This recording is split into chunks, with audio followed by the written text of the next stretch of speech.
De voir qu'un consensus a pu être trouvé ces 2 derniers jours à travers les discussions.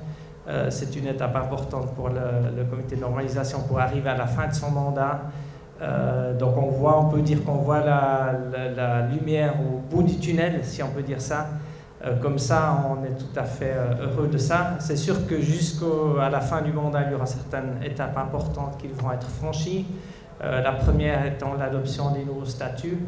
Ces statuts aussi sont pleinement conformes à ce que la FIFA, ce que la CAF attend de ces associations membres. Donc on est ravis de voir que ces statuts pourront être bientôt adoptés. Ensuite, il y aura la mise en place des commissions électorales, donc qui garantiront que le processus électoral soit indépendant, soit transparent, soit conduit de manière adéquate selon les nouveaux statuts et le nouveau code électoral de la fédération. On va ensuite aller aux élections au niveau inférieur, donc les districts, les ligues à la base, pour ensuite arriver aux élections d'un nouveau comité exécutif de la fédération. Donc tous ces points-là devront être faits de manière adéquate. On va bien entendu assister, aider la fédération comme on le peut dans ce cheminement jusqu'aux élections.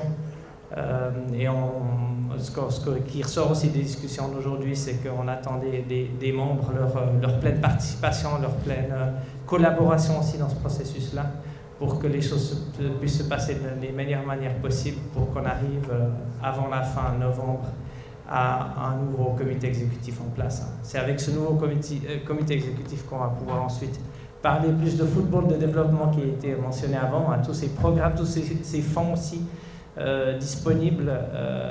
On a besoin d'avoir ce comité en place pour ensuite s'occuper de ces aspects-là très importants qui pourront aider la fédération et le football en général en Guinée à se développer et arriver on va dire, à une hauteur qu'elle mérite. Il y a un potentiel en Guinée qui est malheureusement sous-utilisé et on espère qu'avec ce processus, ce cheminement des choses pour évoluer dans le positif et que le football guinéen pourra retrouver ses lettres de noblesse et pouvoir se qualifier, comme on l'a dit, à la Coupe du Monde. Il y a beaucoup de potentiel, de possibilités pour que la Guinée puisse briller avec son football et on l'épaulera de la meilleure manière possible dans ce cheminement.